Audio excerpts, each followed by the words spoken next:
Connaissez-vous le quartier du Marais? Vous savez, c'est un quartier du centre de Paris, un quartier ultra privilégié. Eh bien, dans le quartier du Marais, petit à petit, les tentes de migrants sont en train de s'installer. Jusqu'ici, ils étaient dans le 19e, dans le 20e arrondissement, dans la périphérie parisienne. Mais petit à petit, le nombre de migrants augmente tellement que les tentes fleurissent un peu partout à Paris.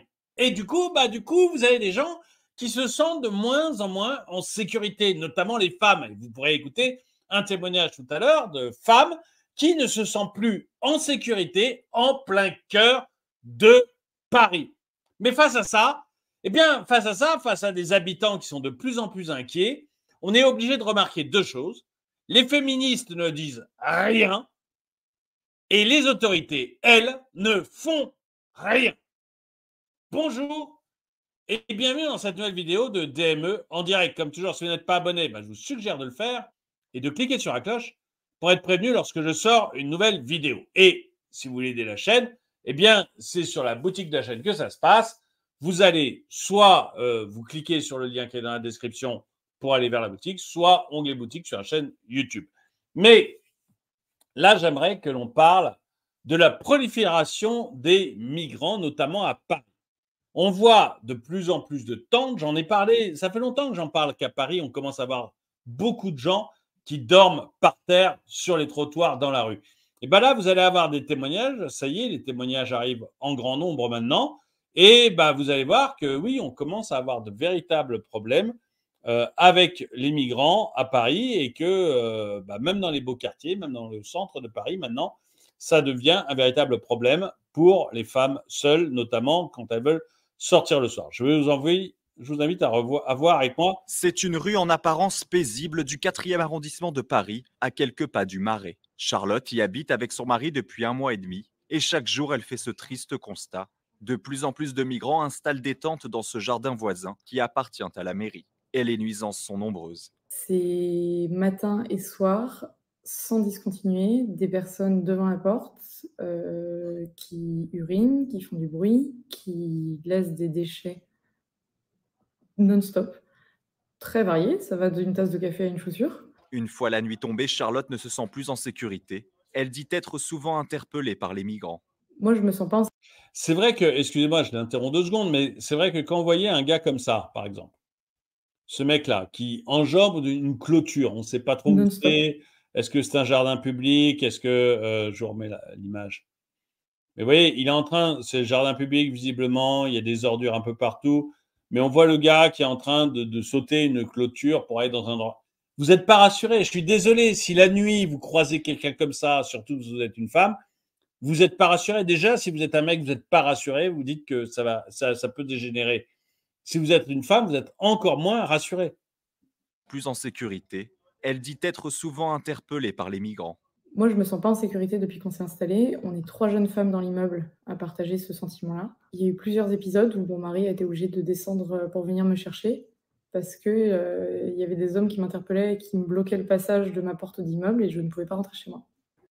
Des gens lui bloquent le passage de sa porte d'immeuble. Mais où est la police?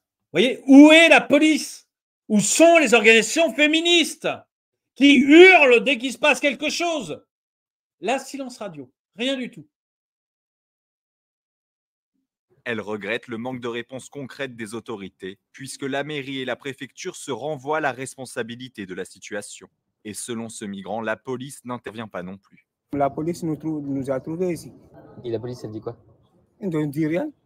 Moi, je n'ai pas volé quelqu'un, je n'ai pas tué quelqu'un. Je ne fais que dormir. Malgré des efforts importants, notamment financiers, pour habiter ce quartier, Charlotte et son mari envisagent aujourd'hui de déménager. J'aimerais, puisque la... franchement, je ne mets pas le son là, mais regardez. Vous êtes une femme seule. Vous le baladez la nuit dans ce quartier qui est un quartier résidentiel. Vous voyez des gens comme ça qui se baladent. Oui, vous avez peur. Enfin, oui, vous voyez un mec, il est peut-être gentil, j'en ai aucune idée, je m'en fous d'ailleurs. Mais forcément, vous êtes inquiet. Vous ne pouvez pas être une femme et ne pas être inquiète quand vous croisez des gens comme ça, qui zonent, qui sont assis par terre, qui habitent dans des tentes. ou vous voyez, en bas de chez vous, quoi. C'est pas possible. C'est pas possible. Donc, je veux bien qu'on accueille la misère du monde, que la France se donne pour mission d'accueillir la misère du monde, mais est-ce qu'on peut le faire dans de bonnes conditions? Même pour le migrant, là, le gars, où est-ce qu'il est? Lui, là, qui habite dans une tente, dehors, dans un jardin public. Est-ce qu'il est vraiment accueilli dans des bonnes conditions? Est-ce que vous pensez que ce gars-là a des chances de s'en sortir un jour? Ou est-ce que vous croyez qu'on le conduit droit à la criminalité? Vous voyez, il y a un moment, faut être capable aussi de prendre des décisions, quoi. Pour le moment, les femmes se font alpaguer par les migrants. Attendons de voir ce qu'ils vont faire à la communauté LGBT. Les actes homophobes sont en hausse, mais ces campements ne sont pas en cause. Alors moi, honnêtement, j'aimerais être sûr que les campements ne soient pas en cause. Bah voyons, nous dit Max Lumière. C'est une blague, j'espère. Ça fait 1 an que j'évite le Marais le soir, en particulier le week-end. On les croise facilement autour de l'hôtel de ville, tout proche du centre sportif ou encore tout le long de la rue des Blancs-Manteaux. Ils n'ont rien à faire ici. Vous êtes le premier témoignage en ce sens, j'en prends très bonne note. Non mais, enfin moi je veux bien que ça soit le premier témoignage, mais il y a un moment, chouchou, pardon, mais vous débarquez ou vous habitez à Monaco. Oui, moi je veux bien que, voilà. Je veux bien qu'on me dise qu'il n'y a pas de problème LGBT avec certaines communautés, mais enfin voilà, il y a des problèmes LGBT entre les LGBT, pardon, et certaines communautés. Voilà, c'est comme ça. Faut arrêter aussi de se cacher derrière son petit doigt et de refuser de voir la réalité en face, quoi.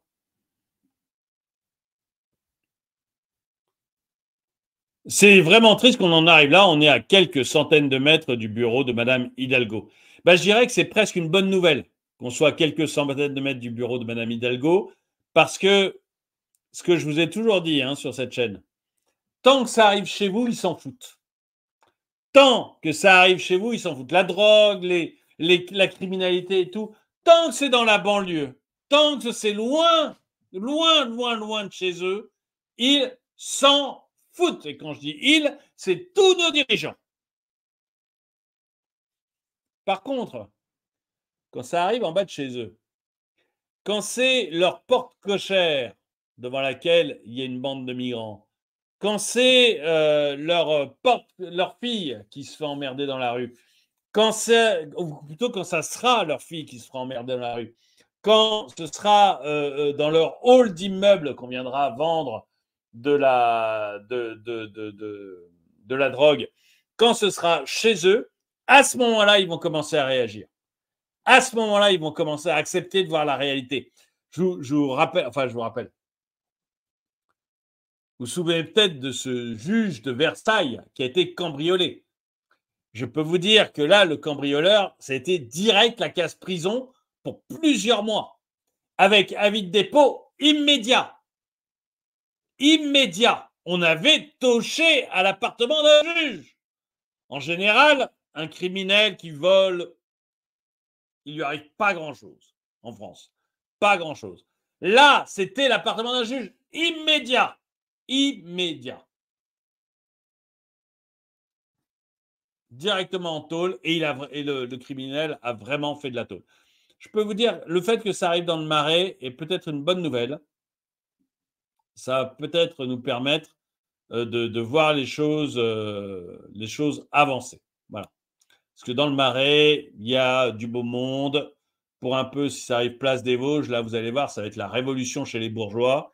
Et enfin, je suis un bourgeois, mais ça va être la révolution dans notre nouvelle aristocratie. Si jamais ce genre de campement arrive sur la place des Vosges, ils vont tous tout d'un coup trouver des solutions qu'ils ne trouvaient pas jusqu'ici.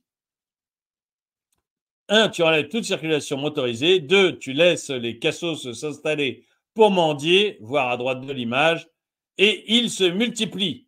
4, le gaucho-bobo se met à pleurnicher. Mais elle n'est peut-être pas gaucho-bobo, cette jeune femme, je ne sais pas, mais quand ils vont commencer à pleurnicher à ce moment-là, alors vous savez ce qui se passe à San Francisco, c'est que, vous savez, alors la Californie, ça a été le chantre du gaucho-bobo, et San Francisco aussi.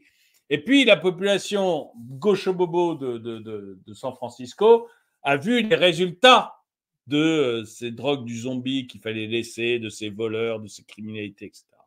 Donc, qu'il ne fallait surtout pas toucher. Et du coup, ils sont en train de quitter petit à petit la Californie. Ils vont au Nevada, ils vont au Texas. La Californie a perdu 500 000 habitants qui sont allés au Nevada, qui sont allés au Texas et qui ont quitté la fange qu'ils ont créée en Californie. Mais, comme le dit Adam Durr, ils ont choisi qu'ils ne viennent pas pleurer. Anne Hidalgo, au second tour de Paris 3e, a fait 53,32%. Donc voilà, hein, il y a un moment aussi, c'est comme ça. Hein.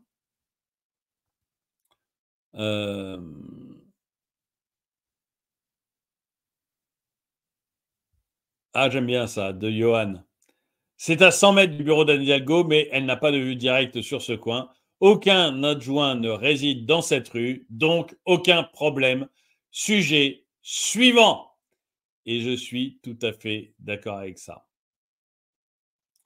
Les féministes sont occupées... Ah bah Hugo Schist, avec lequel on a souvent des contacts.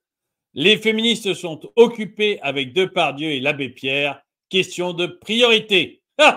Surtout que Depardieu, on a vu que c'était un faux, hein, si j'ai bien compris. Hein. J'ai suivi ça de loin. Mais d'ailleurs, j'avais fait une première vidéo quand le problème de Depardieu était paru. Et vous savez, la vidéo où il sexualisait, enfin, où on disait qu'il sexualisait une petite fille, j'avais dit qu'il y avait des gros doutes sur cette vidéo. C'était il y a plus d'un an. Bon, à l'époque, j'ai reçu un peu un shitstorm. Donc, j'ai pas refait de vidéo là-dessus. Mais là, a priori, hein, d'après ce que l'on lit partout, c'était effectivement un faux. C'est-à-dire que ce qu'on a fait dire à Depardieu, ce n'est pas ce qu'il a dit. Et en fait, voilà, il est totalement innocent de ce qu'on lui a reproché là-dessus. Donc voilà, en tout cas, c'est ce qu'on dit partout. Mais voilà.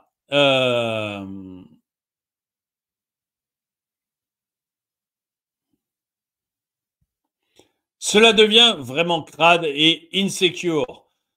Uriner en pleine ville est une nouvelle pratique parisienne normale.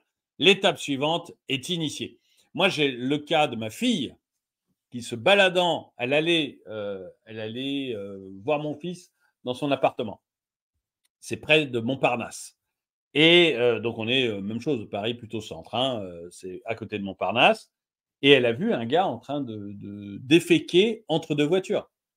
Le mec déféquer entre deux voitures. Enfin, je veux dire, c'est délirant, quoi. On est arrivé à un endroit fou. On se croirait dans des pays en développement, il y a 30 ans. La mairie n'a rien à cirer, seules les pistes cyclables comptent. Quand on vote socialiste, on protège des idées, mais pas des individus. Tout à fait. À 16 000 € le mètre carré. Oui, en plus, il doit être content d'habiter dans ce quartier-là au prix du mètre carré, mais bon. Oui, des tentes rue des Bars, pardon. Au printemps, il y avait un camp de migrants rue François Mitterrand et sur la place Saint-Gervais. Et les migrants allaient déféquer et uriner dans l'église. Ah bah ça j'ai pas vu par contre. Non, mais on est dans un monde qui devient complètement fou.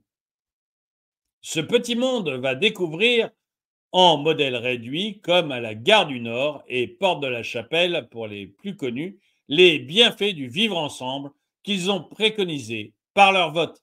Alors, je ne sais pas ce que cette jeune femme a voté et je ne suis pas dans sa tête, mais comme je vous le disais, je suis ravi que ce petit monde bobo, écolo, socialo, pro-immigration, pro-tout, découvre ce monde-là, vous voyez. Et je suis ravi que le monde LGBT qui est pour Gaza, qui est pour des endroits où on persécute de manière folle les LGBT, découvre ce monde.